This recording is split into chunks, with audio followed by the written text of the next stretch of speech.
From the studios of TvGrace International, here are the ineffable words of God. The gospel of grace on the lips of the man Christ Jesus. Abba, Father.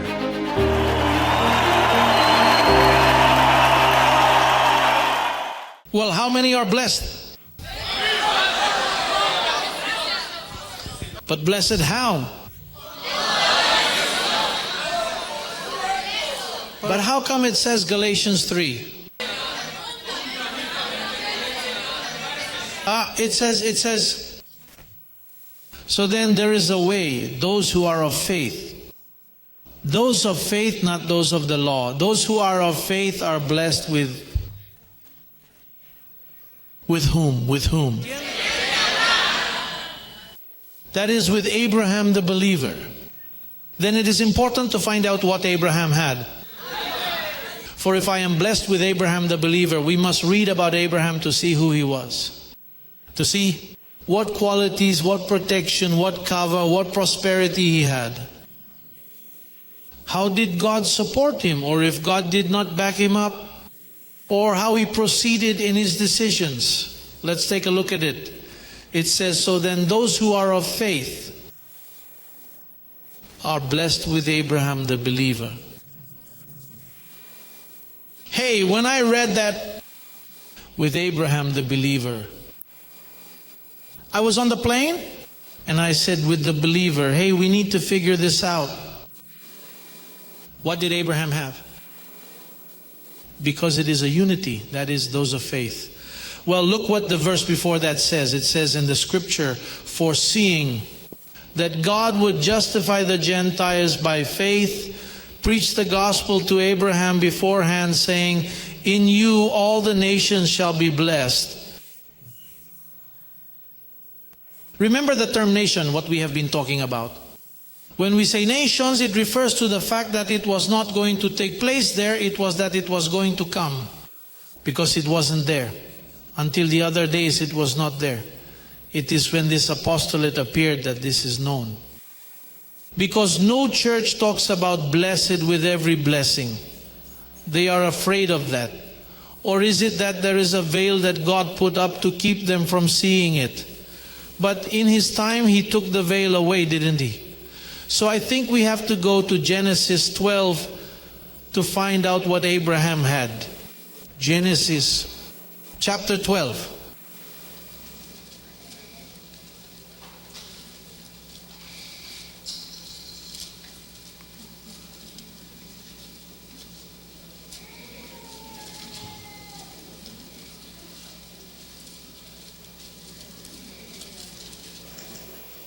Genesis chapter 12.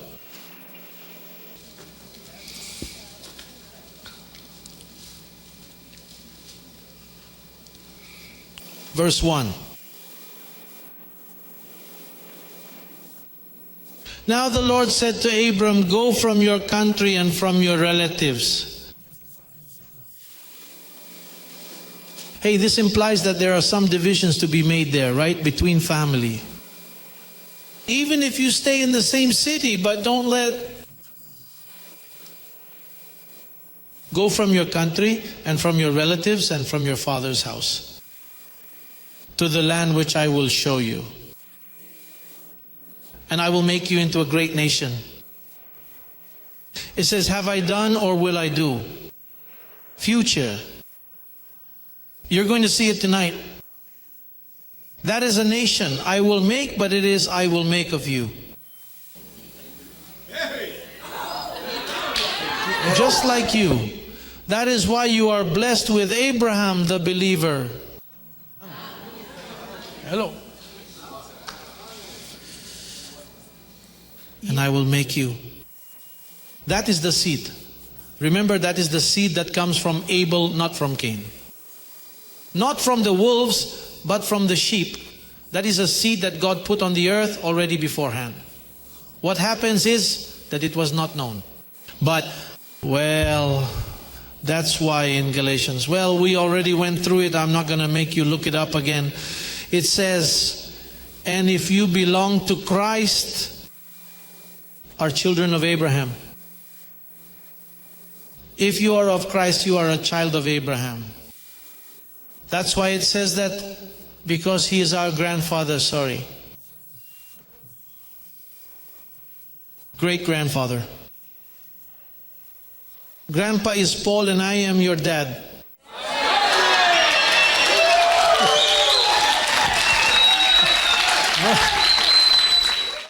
But I'm not kidding with what I just told you. No. Because the Bible records 3 fathers. In other words, for the entire existence of the human being, there were 3 fathers. What I didn't know is that I was going to be a father to people older than me. You've never seen a father like that. But imagine that. But then he is our great-grandfather because we come from that blood. And then it says, in you, of you. It says, I will make you into a great nation and I will bless you. Hey, that's why people say all you talk about is blessing and blessing. And what do you want me to talk about? About curse? And you say everything is fine even if everything is wrong. But that's the way it is, everything is fine. But if you are in that spirit, everything will be fine. It says, and I will bless you and make your name great, and you shall be a blessing. That is why when they mention your name, they say, beware, for he is the blessed one. Look, he belongs to the saved, always saved. Wherever you go, as long as you let yourself be felt, they will always talk about you, but they will call you the blessed one. Because they don't look like that. It seems that they are not Abraham's children, are they? They don't have his blood. They don't have blue blood. They have blood, the others have blood, but it is not of chosen lineage. Hello, that's why you have to look like this for the Spirit of grace to take hold of you. It says, and you will be a blessing. Say, I am a blessing. Tell the one next to you, knowing me is a blessing.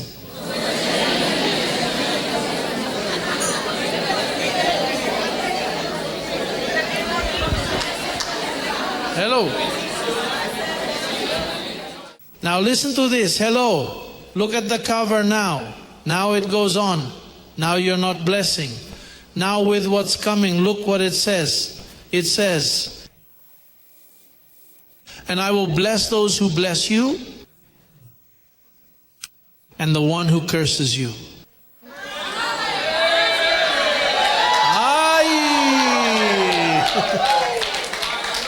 Who curses you, not you but him. I will curse them. Do you know what happens when someone goes against you? So when Mary judged her brother, she said, hey, wait, there's a short circuit here because he cursed, knew you in the flesh. That is a danger. Be careful who you know in the flesh. He may be close to you. You may not like him. Perhaps situations have happened and you know him in the flesh. But if you are a daughter of Abraham or a son of Abraham, to flee.com.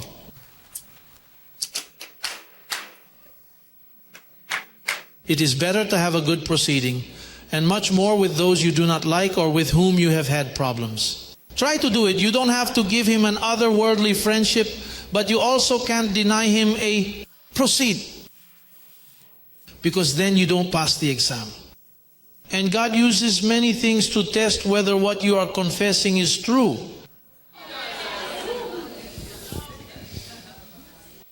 The person you least imagine, he can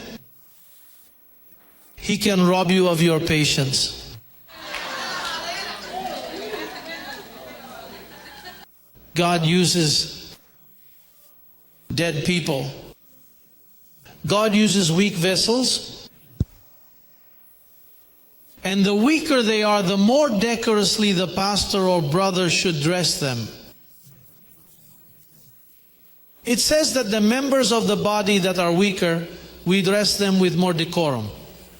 For example, me as a pastor, when I was a pastor, when I was told that something happened to a family, bad or ugly, I had special clothes and I went and dressed them, covered them. What happened?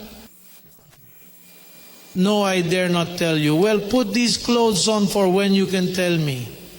Remember, I love you because I could have done worse. Paul says, having others as superior to yourself. If you do not have the other as superior to yourself, then you are not clothing others. You are naked. You have to have clothes for all types of provision. And you have to graduate from that because He poured His love into you and He's going to use methods to get it out. He's going to use awkward situation to bring out the love He poured out on you. And until you don't achieve it, He continues to lead you to that situation.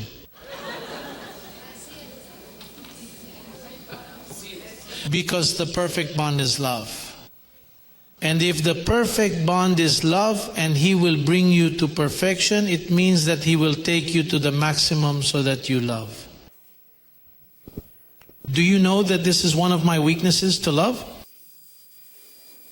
That is what the Lord taught me to love.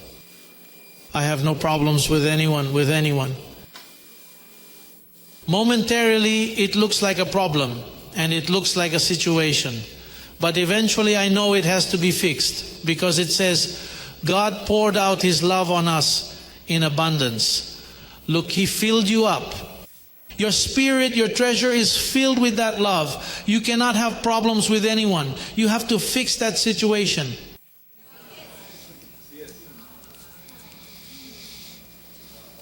Hello? Hey, now there is silence. Say, Abba, Father.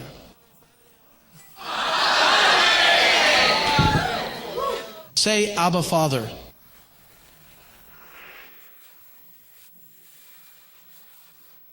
I mean, if you don't, then you don't. Pass the test. You have to really love. What's the fear that you have? If you feel fear, purchase a dog.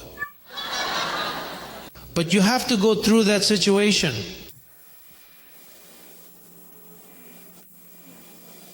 Well then, whoever blesses you, I will bless those who bless you, and the one who curses you, I will curse.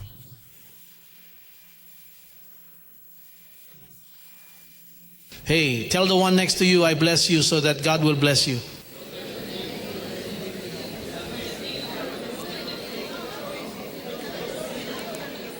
Tell him, I wish you the best. I wish you well. May you reign in life. What's more, even if it makes me jealous,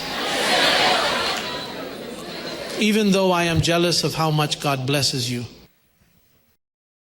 Hey, but you know that's tremendous because when you bless, God blesses that person.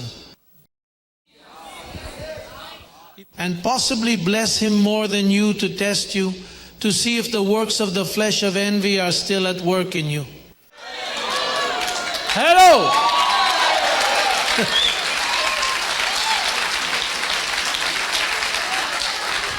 Yes, because Paul says, if by the Spirit you put to death the deeds of the flesh, you will live.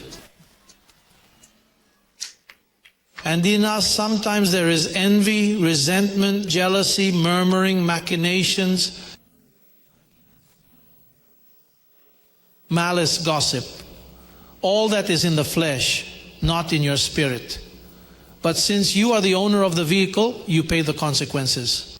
Then it is your duty to handle the vehicle well, so that those little dogs don't bite you. How much are you reigning in life? I am reigning in life. I don't worry about anything, but rather I take care of it. This is covenant. We are talking about the covenant. Let's see what else Abraham did.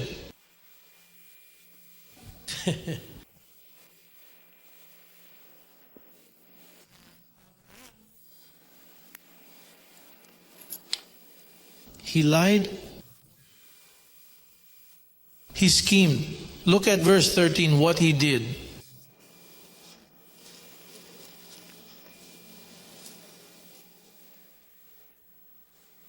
Well, let's read from verse 11 in order to understand why he lied. And it came to pass when he was close to entering Egypt. World, a kind of world, you see? He said to Sarai, his wife, "Indeed, I know that you are a woman of beautiful countenance. And when the Egyptians see you, they will say, 'This is his wife,' and they will kill me, but they will let you live. Please say that you are my sister." Hello? He made an arrangement there, did you see? Hey, our Father, be careful. These are attitudes of our great-grandfather, and you are blessed along with him.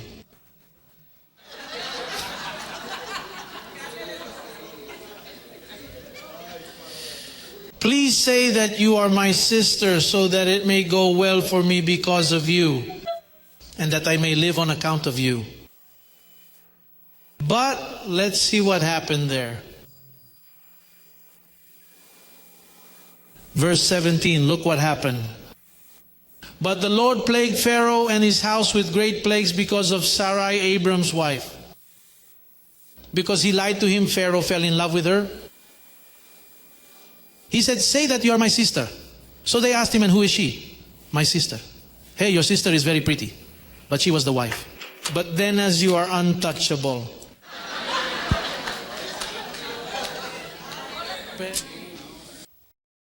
Then he said to him, it says in verse 18, "And Pharaoh called Abram and said, 'What is this you have done to me? Why did you not tell me that she was your wife? Why did you say, she is my sister? I might have taken her as my wife. Now therefore, here is your wife. Take her and go your way.' Pharaoh ordered some of his men to escort them, and he sent Abram out of the country, along with his wife and all his possessions." That Abraham was tremendous. But there he learned a lesson. It seems that he said, "I am not going to scheme anymore. If they kill me, then let them kill me. But I have to walk in the truth. For here it would have been better for me to suffer and for them to kill me." These plagues have killed children. They have killed women, mothers. Half the people have gone to adjustment because of a man. Because you are a problem, blessed one. You must possess it. The fact is that can't you perceive that we possess blood? Hello? We are a chosen lineage. And so when we do things that way, it complicates the situation. Still you can do them, but it doesn't benefit you.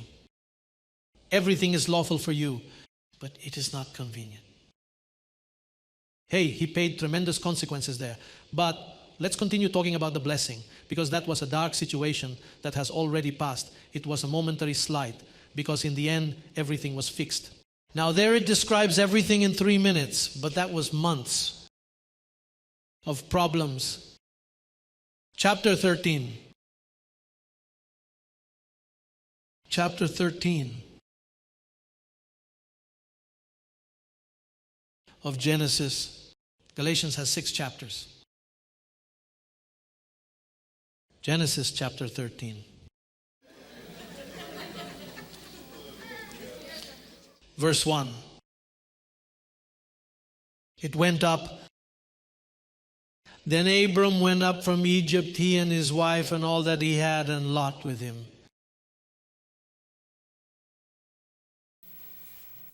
And Abram was very rich in cattle, in silver, and in gold.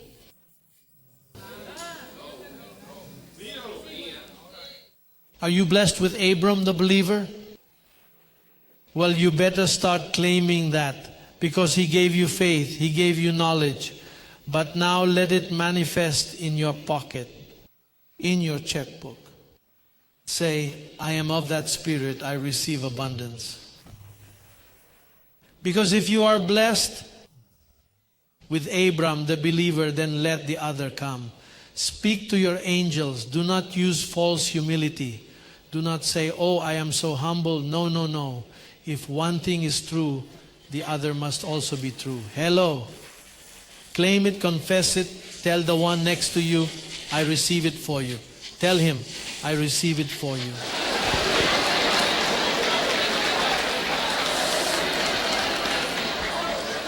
Says,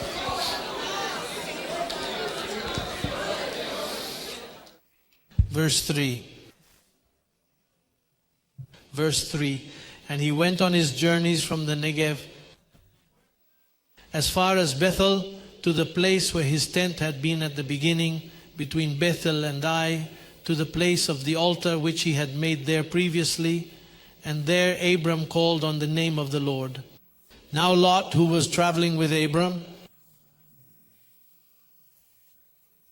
tell me with whom you walk, and I will tell you who you are.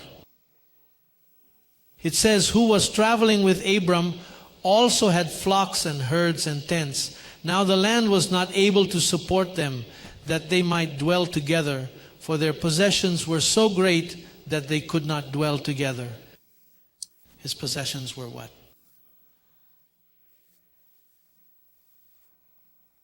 Begin to take an inventory.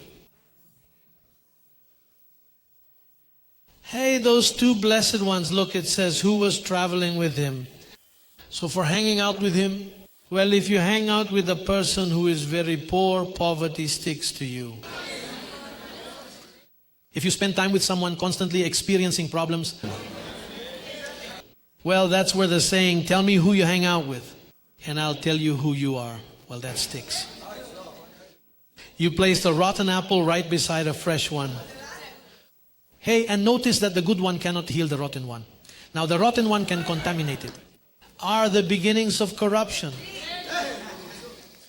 So, if you are with a person who is constantly criticizing, complaining, confessing things that are not in line with the covenant. So either you stop hanging out with that person, or that person is corrected. Because it's going to rub off on you and you don't have the ability to heal. Because the good apple does not have the ability to heal the wounded apple. Rather, it receives the disease from the bad one. Then you have to change your friendship. Change the phone number. Or look for another option. I don't know what you're going to do, but you have not been able to help that person. And what happens is that this person keeps contaminating you. Every time he, she sees you, starts to contaminate you. And you notice that it is affecting you. And since you are so humble and so passive, you cannot find a way to stop that person and allow that person to keep talking. Then you have to do something. Well then, since Abraham was rich, Lot, which was bad. Lot was not good. What's more, there's something there that strikes me. Hey, about Lot. Hey, let me see where that part is where it says, chapter 13, verse 9. How they could not dwell together because of the possessions they had. Look at what Abraham did. Because the shepherds who tended the sheep were jealous and generated strife. Let's read it right there. It says, and there was strife among the shepherds. Verse 7. Genesis 13, verse 7. And there was a strife between the herdsmen, pastors of Abram's cattle, and the herdsmen, pastors of Lot's cattle. And the Canaanite and the Perizzite dwelled then in the land. So Abram said to Lot, please let there be no strife between you and me, and between my herdsmen and your herdsmen, for we are brethren. Is not the whole land before you? Please separate from me. Abraham said to him. Now look at his attitude. To separate yourself from me. If you take the left, then I will go to the right, or if you go to the right, then I will go to the left. But notice that Abraham could have said, look, go to the one on the left. I have already studied the land and I want the one on the right. What happens is that those who are of faith, they don't have to scheme like that. Those who are of faith say, look, if I was born to be a hammer, the nails will fall on me from heaven anyway. In fact, I will use him as a means of confirmation. If he chooses the left, it means that for me, it is better to take the right. And if he takes the one on the right, then it's better for me to take the one on the left. I'm not going to worry about it. Hey, you know that I was taught that years ago. I was taught that years ago. And I don't fight with anyone. Look, this happened. Relax, whatever you say. No, but you came first. It doesn't matter who came first or last. Whatever you say, it's fine. If you take that place, I'll take the other place. Don't worry. If you head north, I will head south. Conversely, if you go south, I will go north. Do you not perceive that no matter where you journey, you bring blessings? It is not the location itself, but rather your presence. Hello?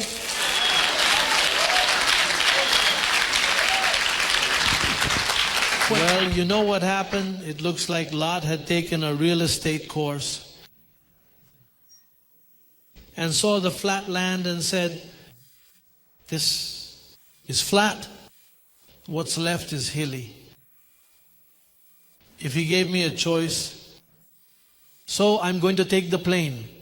Now there was a problem on the plain that Sodom and Gomorrah were nearby. And the word says that Lot afflicted his soul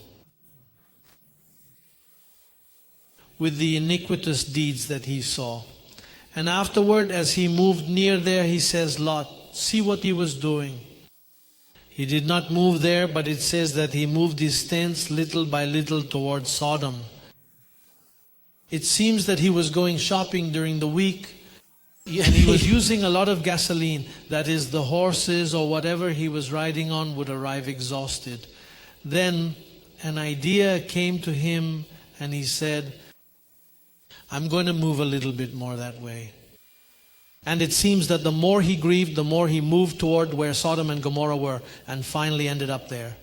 There he was imprisoned. All his earnings were taken from him and he was left in poverty. But that did not happen to Abraham. Let's look at the verse 15. What does it say about verse 15? After the portion of land that Abraham took, it says, for all the land which you see I give to you and your descendants forever. Forever. And I will make your descendants as the dust of the earth, so that if a man could number the dust of the earth, then your descendants also could be numbered. Arise, walk in the land through its length and its width, for I give it to you. Then Abram moved his tent and went and dwelt by the terebinth trees of Mamre, which are in Hebron. We are speaking in tongues. And built an altar there to the Lord. You know, I was reading this on the plane, and every 5 verses, Abraham built an altar. It means he was a man who always put God first. In everything he did, he always said the Lord first. Hey, when you put God always in your things, it must be going well for you. Oh, and it says he was a planter.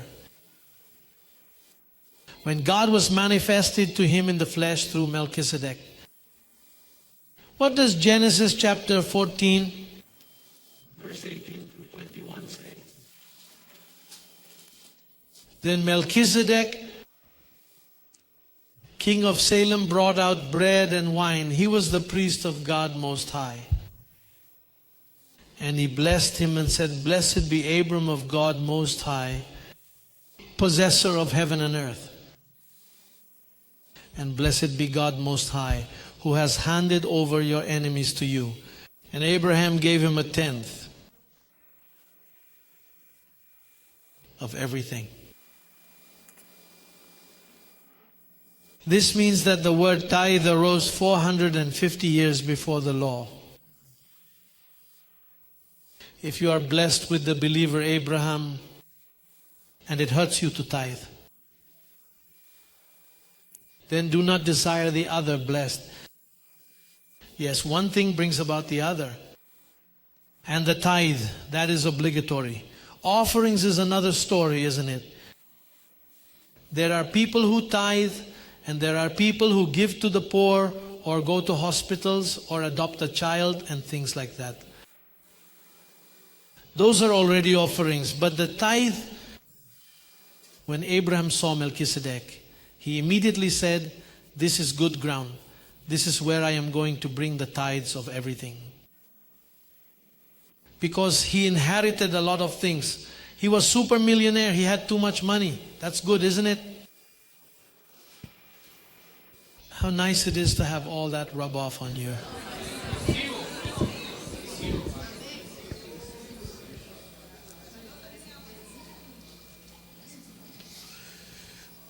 Genesis chapter 14, verses 22 through 23.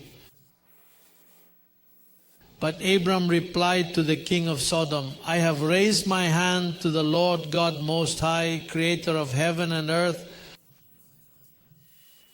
that I will take nothing from a thread to a sandal strap, and that I will not take anything that is yours, lest you should say, I have made Abram rich, except only what the young men have eaten, and the portion of the men who went with me. Aner, Eshcol, and Mamre, let them take their portion. That is to say, he was cautious. He was zealous for the things of the Lord, and he was not going to let them say, this is the one who enriched me. No, God is the one who enriched me. He was zealous to give glory to the Lord at all times, and he did not allow. He did not violate that procedure.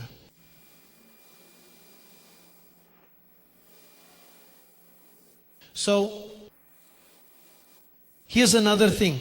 He lived 175 years. Hello. Because those who have attitudes like that of saying, look, if you want to take the left's ground, they are not concerned about the following. This one is going to take away what is mine, so I'm going to scheme to avoid that because that gets old. And he lived 175 years. Healthy, but not on a stretcher where he had to be given water. He was healthy. Because there are people who live for many years. And how is your dad? He is 99 years old. Oh yeah? And how is he? Oh well, he's under the care of a nurse. She has to take care of him every day and help him with his needs, for that they bring him a plate and he has to be injected with medicine. Chapter 11 of the book of Hebrews, verses 8 and 10. By faith Abraham obeyed when he was called to go out to the place which he would receive as an inheritance. And he went out, not knowing where he was going. By faith he dwelt in the promised land as a stranger in a foreign country. He lived in tents, as did Isaac and Jacob, who were heirs with him of the same promise. For he waited for the city which has foundations, whose builder and maker is God. Hey, he looked for this city, but he could not get it because that was for the future. It says, in thee shall all be blessed. Speaking of the future. Hey, and do you know where you are? You are with the builder of that city. Hello. Hello. Hello. The builder of the city. You are the city. Say, I am the city. Until you confess it, the angels will not add you. When you give yourself up, when you give yourself wholeheartedly. Today, a blessed woman that I love very much passed by, that I have been seeing here for years, and she told me, Apostle, I am surrendered, submitted. It was so good for me to hear that, because that means, for example, when you put a baby on the shore and you tell it, jump in, and then the baby trusts you, the baby makes this move. Hey, how cruel it would be if you ran and dropped it face first. Don't you dare. Well, I saw such a beautiful attitude in that blessed woman who said to me, Apostle, I am committed. So she let go. She threw herself. And the terrain of faith is like that. And I receive that this young woman enters into another glory. Hello! On our feet. Spirit of faith.